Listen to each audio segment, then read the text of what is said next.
Dicen que el movimiento se demuestra andando. Y pues sí, y sin embargo se mueve, decía Galileo Galilei, y puor si muove en italiano, cuando le alegaban que nunca un galgo veloz iba a poder alcanzar a un galgo lento. Y había debates verdaderamente asombrosos, pues por su vacuidad, su inoportunidad o su superficialidad. Pero bueno, hoy vamos a abrir, tal vez debate, no lo sé, sobre un tema que he querido aclarar, profundizar, ampliar y en cierta forma en algunos aspectos rectificar. ¿A qué viene eso de que el movimiento se demuestra andando? Bueno, muy fácil. En lugar de hablar yo de la mente humana capaz de rectificar, capaz de darse cuenta de su error, capaz de salir de sus propios paradigmas, capaz de darse cuenta que metió la pata o capaz de darse cuenta de que le faltó algo importante que decir, en vez de hablar en teoría, lo voy a hacer de manera práctica. ¿Y qué quiero decir con esto? Lo que quiero decir es que me veo obligado, por mi ética profesional, por mi amor a la verdad, por mi nobleza con ustedes, por mi responsabilidad profesional con mis grupos, me veo obligado a varias cosas, que no son, a final de cuentas, nada agradables, pero viéndolas a fondo sí lo son. Porque como decía Sócrates, sí soy tu amigo, pero soy más amigo de la verdad. Entonces, este amigo de ustedes tiene que ampliar, tiene que profundizar, tiene que ratificar, pero también tiene que rectificar algunas de mis observaciones hechas semanas atrás sobre la muy llevada y traída carta del Papa Francisco I, que se llamó Fiducia Supplicans. Se llama, porque por ahí anda todavía corriendo por el ancho mundo. ¿A qué me refiero con lo que hoy voy a hacer? Bueno, hay que ensanchar lo que dije, pero también hay que profundizarlo. También hay que ratificar algunas cosas que son válidas, que son perennes, que son incuestionables, y también hay que rectificar algunas cosas que probablemente no fueron dichas con el mayor conocimiento posible. Desde ese día por la noche y al día siguiente sobre todo, me di a la tarea de estar consultando a las grandes mentes que se han pronunciado de diferente manera sobre este documento, Fiducia Supplicans. Y he encontrado que al pueblo de Dios, en general, no le ha gustado nada lo que dice la carta de Fiducia Supplicans en muchos de sus párrafos y en algunos de sus contenidos aparentemente más importantes. Entonces, este es un mensaje para que todos nosotros, siguiendo el ejemplo que pretendo darles, para que todos nosotros en su momento seamos capaces de hacer lo mismo. Es decir, rectificar, ratificar, corregir, aumentar, profundizar sobre alguna opinión que hayamos dado en el ámbito familiar, en el ámbito privado, en el ámbito político o en cualquier aspecto de nuestra vida. Bien, quiero comenzar entonces por hacer una ratificación. Y por ratificación, espero que todos entiendan el término, una ratificación de un texto o una ratificación de una idea consiste en volver a decir lo mismo que ya se dijo, pero con más vigor. ¿Cuál es la ratificación? La ratificación es algo que ya dije en mi primera participación sobre este peliagudo, difícil y a veces escandaloso tema. Y es que no hay en todo el documento ninguna afirmación contraria a la doctrina católica sobre el matrimonio.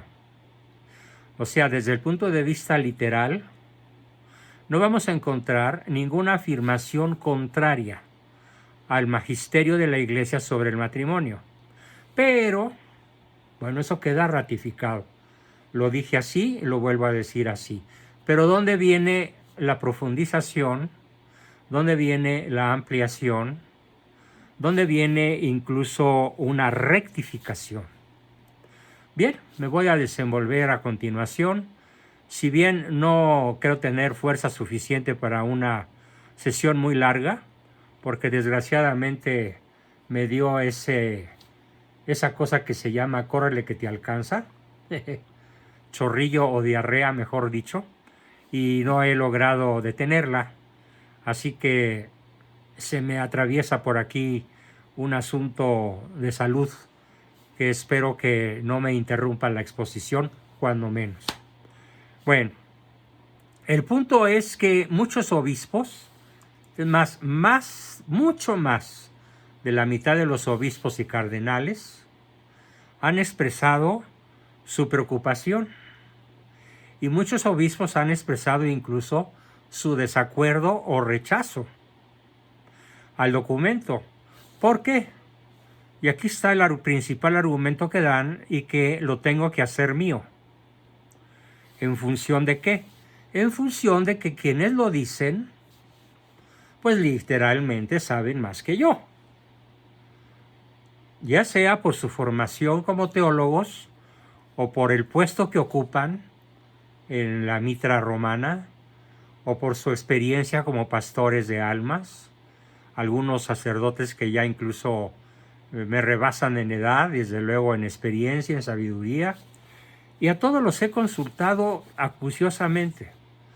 Puedo decir sin temor a equivocarme que desde la semana que toqué por primera vez este tema hasta el día de hoy no ha sido menor un paquete de 2 horas promedio diarias las que he dedicado a profundizar, ampliar, matizar y conocer mejor para poder opinar mejor este documento de Fiducia Supplicans. Dicen los obispos que se oponen que el documento termina permitiendo en la práctica un acto que es la bendición de parejas del mismo sexo o en situación irregular, acto que contradice la doctrina tradicional de siempre. Después sale el Papa Francisco y dice, no, es que no estamos bendiciendo a las parejas, sino a las personas. Pero el documento original dice que la bendición es a las parejas. Y el documento no se ha rectificado. Sigue rodando por el ancho mundo como una bendición a las parejas homosexuales y a las parejas en situación irregular. Así que las aclaraciones no han sido suficientes, dicen muchos obispos, cardenales y la gran mayoría del clero regular del mundo. Aunque hay que resaltar que hay un continente enterito, sin ninguna voz de disidencia, que es el continente africano. Todos los obispos y el cardenal, todos los obispos, toda la jerarquía africana, católica, dice que cuando menos en su continente no se va a permitir la bendición de las parejas homosexuales. ¿Por qué? Porque causa mucha confusión este documento. Porque además hace 2 años el mismo Papa Francisco había firmado un documento en el cual afirmaba que las bendiciones a parejas del mismo sexo o a parejas en situación irregular no estaba permitida. Y ahora resulta que siempre sí. Bueno, debo hacer mención, por honestidad intelectual, a aquellos que están a favor del documento sin más, que no pasa de un 25 a lo sumo un 30% de la Grey católica jerárquica, es decir, de la iglesia que enseña, de la iglesia que nos enseña, que nos muestra y nos demuestra dónde está la verdad y cuál es el camino para alcanzarla.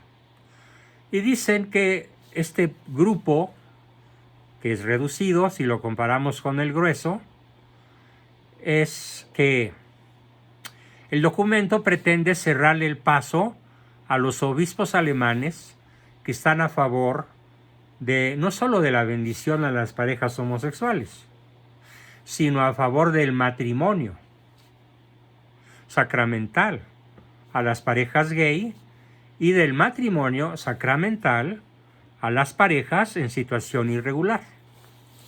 Es decir, de aquellos que tienen actividad sexual con una nueva pareja, aun cuando su matrimonio no haya sido anulado. Aclarando que si alguna pareja vive bajo el mismo techo, pero ha hecho el voto de castidad y que por muchas consideraciones de orden ético, de orden práctico, deciden seguir viviendo juntos, lo aclaran todos los sacerdotes y obispos y hasta el mismo Papa, sin excepción, siempre y cuando guarden castidad, tienen pleno derecho a la confesión, la comunión y todos los sacramentos. Pero no así aquellos que, pretendiendo tener una actividad sexual más o menos intensa, más o menos regular, pretendan que su matrimonio sea reconocido como tal por la Iglesia. La Iglesia nunca hará eso y aquí es donde se abre la puerta a la confusión. Porque el documento habla de parejas y eso no ha sido cambiado. Entonces, si una pareja de homosexuales va a pedirle la bendición a un sacerdote o a un obispo o a un cardenal, ya la gran mayoría, en proporción de 3-1, ya dijeron que no lo van a hacer, porque contradice en el plano práctico aquello que ya fue definido en el plano doctrinal como irrevocable. La no aceptación de, entre comillas, matrimonio gay o las parejas irregulares que pretendan que su matrimonio civil equivale a un matrimonio eclesiástico. ¿Dónde está la confusión? En que a pesar de que no ha habido ninguna herejía, los que critican el documento, y a mi juicio tienen razón, y ahí es donde entra mi rectificación, la rectificación que yo quiero hacer, porque reconocí que me equivoqué en no considerar dos aspectos que otros sacerdotes y otros obispos más avesados que yo en este tema han señalado. ¿Cuáles son estos dos puntos? Uno resulta arrolladoramente indiscutible y es el siguiente.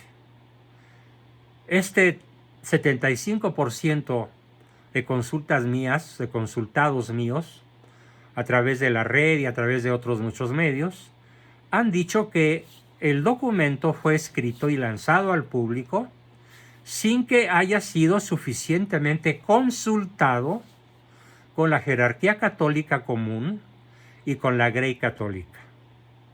En efecto, ¿y por qué digo yo que este argumento es irrefutable? Por una sencilla razón. Porque si estamos viendo que las reacciones contrarias son de 3-1, ¿qué hubiera pasado si a tiempo se hubiera consultado? Evidentemente, en proporción similar, de 3-1, hubiera sido rechazado y entonces no hubiera sido lanzado y muchísimo menos hubiera sido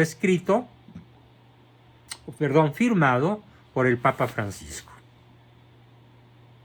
Ese es el argumento número 1 con el cual rectifico, ensancho, profundizo, amplío mi declaración original. no puedo menos de manifestar mi pleno acuerdo con la jerarquía que señala esta grave deficiencia en el documento: no haber sido suficientemente consultado, porque de haberlo sido hubiera obtenido su rechazo en proporción de 3-1. El segundo argumento, tal vez no tan contundente como el anterior, pero que a mí en lo personal me ha conmovido, y además de que me ha conmovido, me ha hecho reflexionar profundamente en mi propia práctica profesional. Fíjense, les platico cuál ha sido mi práctica profesional prácticamente desde que empecé.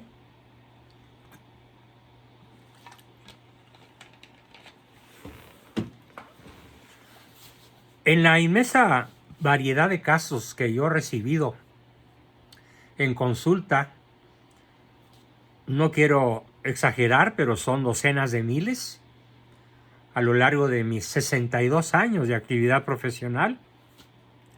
Desde los 18 años yo he andado en este tejemaneje de la profesión del terapeuta, de ser un psicoterapeuta.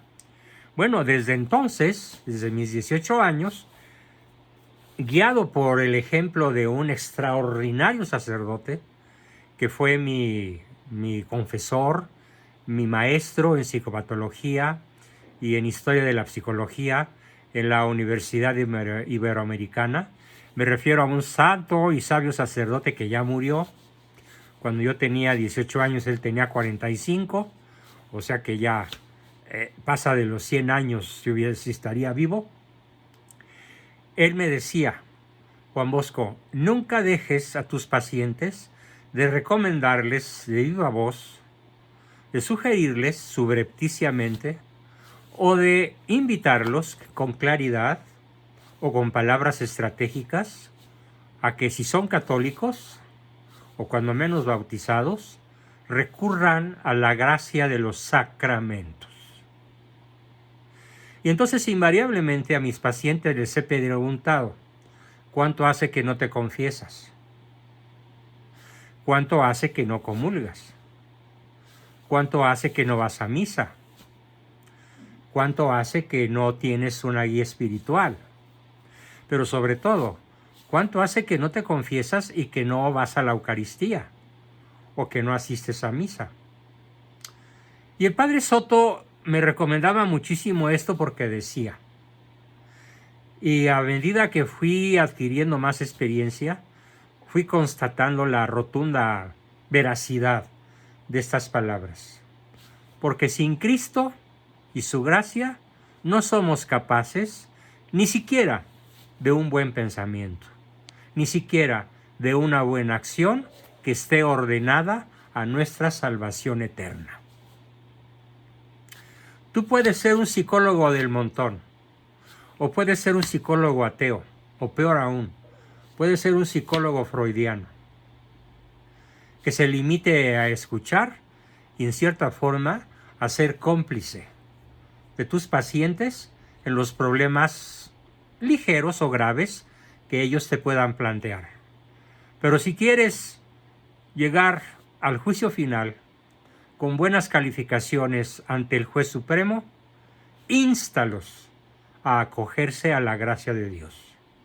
De diferentes modos, con diferentes palabras, con diferentes exhortaciones, a veces con astucia, a veces de manera velada o subrepticia, a veces de manera franca y contundente, dependiendo de las circunstancias, dependiendo de la personalidad y dependiendo de la sensibilidad o del grado de maduración o de equilibrio emocional de la persona con la que estés tratando o a la que estés tratando como paciente tuyo. Y bueno, puedo decir con mucho orgullo que invariablemente he seguido esa instrucción de mi queridísimo, y espero que esté en el cielo, padre jesuita, don Raúl Soto, que fue mi maestro durante mis años de estudio en la Universidad Iberoamericana y después algunos años más, mientras él pudo enfrentar problemas de salud, mi consultor en muchísimos temas puntuales a los que yo acudía físicamente a la universidad, en una época en la cual pues no teníamos la ventaja que ahora tenemos del Zoom, del Internet y del correo electrónico. Bueno, ¿y a qué me refiero entonces? Como un error que señalan 3 de cada 4 personas de la jerarquía del clero regular y de algunas órdenes, sobre todo los franciscanos, son los que han sido los más críticos.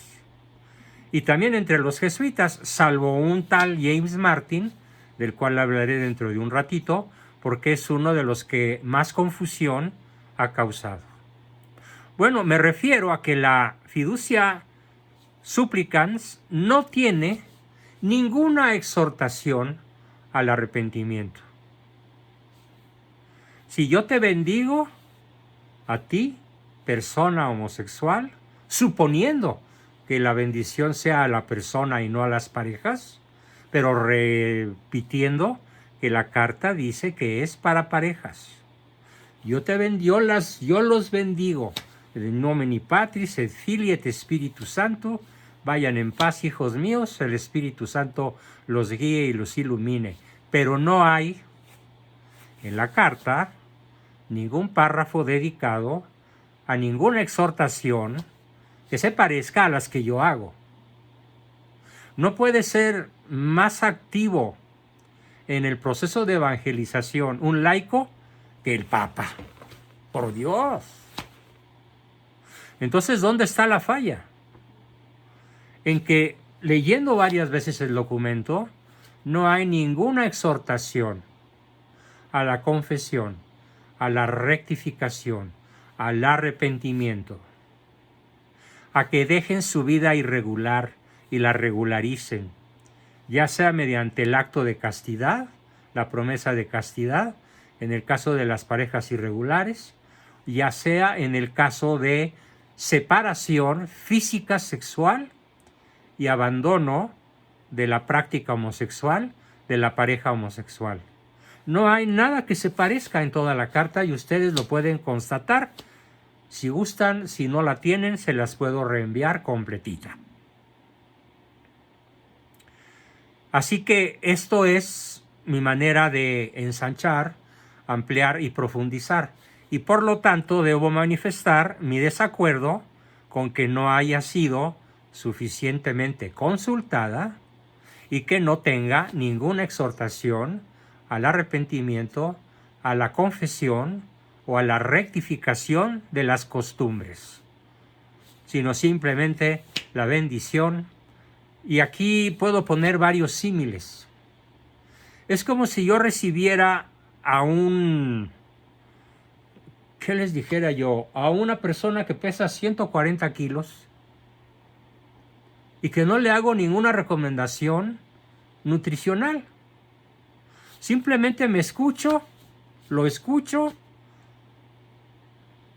me conduelo de su sobrepeso, pero no le digo que suprima, por ejemplo, los carbohidratos al menos en una proporción notable. No le pido que no consuma azúcares. No le pido que deje el pan y las tortillas o que coma ínfimas cantidades de pan y tortilla, sobre todo de pan. De pedida que vaya con un nutriólogo. O vaya de pedida que muy bien que vaya con un nutriólogo. No, simplemente al terminar la consulta, después de escucharlo llorar a mares, porque su novia lo rechaza, ya lo terminó, porque hasta moverse de una silla a otra le causa sudor, porque en las noches apenas cuando se mueve pues causa un terremoto en la cama y qué sé yo. En vez de decirle, de hacerle una exhortación a que cambie sus malos hábitos por buenos hábitos, le doy un abrazo y le digo, te espero la próxima semana a la misma hora y azótate con tus 2,000 pesitos de la consulta. A esto equivale el no hacerle una exhortación al sobrepeso. Y ahora aquí no estamos hablando de sobrepeso. Estamos hablando de algo repugnante a los ojos de Dios, que es la relación homosexual. de la cual San Pablo decía, nec nominetur in vobis, ni se menciona entre vosotros. Y escribe cosas terribles. No alcanzarán el reino de los cielos, ni las prostitutas, ni los adúlteros, ni los homosexuales, y con esto ya se llevó de corbata la carta entera de Fiducia Supplicans, porque no hace ninguna aclaración pastoral. Aunque es verdad que no tiene errores que puedan ser tachados de herejía. Otro ejemplo que me llamó mucho la atención es el que da un laico no católico, protestante, y un tanto agresivo con la Iglesia Católica. Y él está en consulta conmigo, en consulta privada, no digo su nombre, no está en mis grupos, exclusivamente es consulta privada, y dice, oye, Juan Bosco, a ver, ¿qué te parece este ejemplo? Que yo recibo a un sicario y le doy la bendición en cuanto sicario, y no lo exhorto a dejar el sicariato. Simplemente le doy la bendición sabiendo que va a ir a matar a una persona, o sabiendo que su vida de sicario lo va a llevar a que en cuanto lo mande llamar el jefe, el boss, va a ir a matar a una persona. Simplemente le doy la bendición, yo cura, yo sacerdote, yo obispo, y lo dejo ir con la bendición sin hacerle ninguna exhortación para que deje de matar, para que deje de asesinar. Bueno, pues, tal como está escrita la Fiducia Supplicans, nos deja esa impresión. Y esta es la queja de multitud de obispos, sacerdotes. Debo aclarar que la Conferencia Episcopal Mexicana, su primer documento sobre el tema fue a favor. Pero yo quiero saber qué va a pasar con la Conferencia Episcopal Mexicana cuando sigan recibiendo fuertes críticas venidas desde el Vaticano. Por ejemplo, por Monseñor Viganó y otros cardenales de altísima categoría que le están diciendo al CEM mexicano, a la Conferencia Episcopal Mexicana, que su declaración puede estar causando confusión. Y le explican por qué. Cito textualmente el texto. Porque no se puede bendecir sino aquello que esté conforme con la voluntad de Dios y manifestada en la enseñanza de la Iglesia. Y para los que obviamente no son católicos, aclarar que son las enseñanzas de la Sagrada Escritura que se basan en algo que está en contra de la Escritura. Si se basa la bendición en algo que está en contra de la Escritura, tampoco puede ser bendecido, y eso ya es un criterio claro. Así que las bendiciones se celebran, de hecho, en virtud de la fe, y se ordenan a la alabanza de Dios y al provecho espiritual de su pueblo. Y así es como habla el ritual romano. Y por ello, en el ritual romano se invita a quienes invocan la bendición de Dios a través de su iglesia a intensificar sus disposiciones internas en aquella fe para la cual nada hay imposible, y confiar en aquella caridad que premia, que Dios premia al que guarda sus mandamientos por el temor de ofender a Dios, y eso es definitivamente contundente. Las bendiciones, sin excepción, deben pues celebrarse como un acto de fe y como una alabanza a Dios y por el provecho espiritual de su pueblo, tal como lo señala el ritual romano.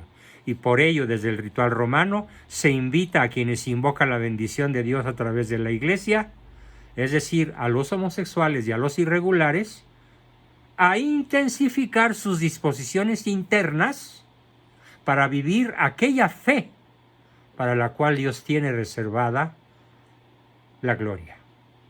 Cosa que no hace en ningún párrafo, y me tardé unos días en darme cuenta, no hace esta alusión en ningún párrafo el documento Fiducia Supplicans.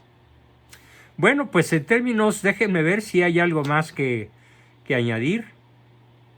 Sí, el no bendecir situaciones contrarias a la voluntad de Dios es un ámbito válido en el ámbito litúrgico, pero dicen los obispos críticos, sobre todo en el ámbito pastoral. ¿Por qué? Porque lo pastoral consiste en llevar a la gente a la vida eterna. O sea, la doctrina marca las ideas, la doctrina marca el deber ser, pero la pastoral, su misma palabra lo dice, es conducir con el cayado, conducir a las ovejas a llevarlos a la vida eterna. Y no puede haber, dicen estos obispos disidentes de la carta, no puede haber una verdadera pastoral dando algún signo al pecador de que Dios podría estar de acuerdo con su pecado. Porque eso sería engañarlo, y entonces en vez de ser pastoral, causaría, como de hecho lo ha causado, una profunda confusión. Dos cosas más para demostrar la confusión causada. James Martin, el jesuita progre, LGTB, disidente, pero sumamente aclamado en toda Europa, inmediatamente se apresuró y ha dado docenas de bendiciones a parejas irregulares y homosexuales. Y ellos han dicho que han salido reconfortados, animados y complacidos con la apertura de la Iglesia a una nueva doctrina, a una postura en la cual deja de ser la Iglesia un juez severo, un timonel rígido, una luz en el horizonte que no se mueve. Con esas triples palabras, quienes ha bautizado, quienes ha bendecido James Martin, lo han aclamado y por supuesto la cola para que él le siga dando bendiciones, ya le da la vuelta a su parroquia. Qué triste, pero así es.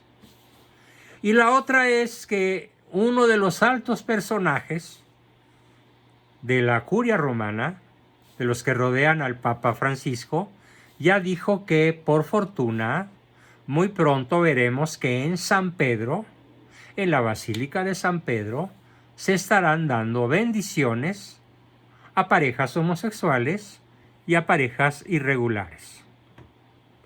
Yo quiero saber, más bien no quiero saber el escándalo, la confusión que esto va a causar. De hecho, tengo un amigo, un alumno protestante, que después de ver todo esto dijo: Juan Bosco, yo voy a seguir con mi fe, no me pidas que sea un católico, y menos con el Papa que ahora tienen. Lo entiendo, no estoy de acuerdo con él, su argumento no es suficiente, pero entiendo su confusión, entiendo su desencanto. Y espero que cuando él escuche esta profundización, esta ampliación, esta ratificación y esta rectificación que hago de mi mensaje inicial sobre el tema, lo conmueva lo suficiente para que decida regresar a vivir de mano conmigo su proceso de conversión, en el cual ya iba bastante adelantado. Lamento mucho que... y además añadió, por si fuera poco la debilidad, suponiendo que haya sido debilidad de tu Papa Francisco, ¿qué hace ahí un personaje tan nefasto como Víctor Manuel Fernández, que escribió y publicó en sus años de juventud un libro prácticamente pornográfico? El Cristo místico sensual. Así, con esas palabras. Para no dejar nada a la imaginación y poder tener argumentos suficientemente válidos a la mano, decidí bajar el libro y leerlo. Créanme que me causó náuseas. Había una madame muy famosa, cuyo nombre no recuerdo, pero que escribía libros pornográficos y se vendían en Sanborns como pan caliente. Y en alguna ocasión, guiado por el subtítulo, lo compré por pura curiosidad y después, cuando vi de qué se trataba, pues tuve que tirarlo a la basura. Bueno, el libro de Víctor Manuel Fernández, el segundo de a bordo del Vaticano. Al leerlo me causó náuseas. Me causó un rechazo profundo. Y lo que más me da tristeza, y lo que me causa, y lo confieso, cierta decepción, aunque obviamente no soy sedevacantista. ¿Y por qué no lo soy? Porque el Papa no escribió, no estampó su firma en un documento que pueda ser considerado como parte de su magisterio infalible. Se cuidó, no lo hizo. Ni siquiera entra dentro de su pastoral normal. Tampoco es una carta pastoral fundamental de las varias que ha escrito, algunas de las cuales son excelentes. Mucho menos es una encíclica. Mucho menos, todavía mucho menos, es una declaración ex cátedra. Es una firma a título personal. Y comentando yo hoy el asunto con una persona a la que quiero, admiro y respeto, que es mi doctor, mi urólogo, en cuyas manos estoy y espero salir bien parado de este mequetrefe terrible que me trae asolado en mis vías urinarias. Él me dijo: Juan Bosco, yo estoy seguro de que el Papa Francisco está cooptado, está amenazado. Algo le saben de su juventud y le impusieron al cardenal Víctor Manuel Fernández. No encuentro otra explicación más plausible, más inteligente, más probabilística para explicar por qué el Papa no le da un zapotazo a Víctor Manuel Fernández y lo calla, el tal Tucho Fernández. Bien, yo creo que con esta última aclaración sobre que el Papa no incurre en herejía, como algunos lo han dicho, sobre todo los sedevacantistas, se han dado vuelo, el Papa incurrió en herejía. No, señores. La herejía es algo muy serio, muy formal, y para ser herejía tiene que ser declarado ex cátedra. Es decir, el Papa en cuanto vicario de Cristo y declarar que lo dice en cuanto vicario de Cristo. El Papa en todo su papado no ha hecho ninguna declaración ex cátedra. Y espero que se retire del su puesto antes de que se le ocurra hacer alguna parecida a las cartas que ha escrito, sobre todo firmado, como esta última. Bueno, yo estoy seguro de que el Espíritu Santo le impedirá hacerlo. El que a título personal pudiera sentir la tentación de caer en una herejía, puede ser, pero no lo ha hecho, y confiando en la palabra de Cristo, estoy seguro de que tampoco lo hará. Esto para que no pueda yo ser tachado de sedevacantista, ni de que odio al Papa, ni que lo desprecio, ni que lo critico, ni de que me le tiré a la yugular. No. Estoy simplemente señalando el criterio de la gran mayoría de la Grey Católica discente, de aquella que enseña, que nos enseña lo que debemos creer, lo que debemos seguir, y he sido, espero que haya sido así, su fiel vocero. Bien, y entonces pues espero haberles dado con toda sencillez, con toda humildad, con toda seguridad, una lección en vivo y a todo color de que cuando uno reconoce que se equivocó, que cuando uno reconoce que no fue completa la explicación, que cuando uno reconoce, como es mi caso, que dejé de decir dos cosas importantísimas o tres, entonces hay que decirlas en honor a la verdad. ¿Por qué? Porque prefiero conservar la amistad de Dios que la amistad de la gente que me sigue o que me rodea. Bien, espero haber sido suficientemente claro, y si no, pues para eso tenemos a continuación un breve periodo de preguntas y respuestas. Afortunadamente parece que mi azote gastrointestinal empezó a ceder, así que creo que puedo hacerlo. Adelante, por favor. Pauso y continuamos. Recording stopped. En lo que vuelve a arrancar, Recording in un progress. resumen de todo esto.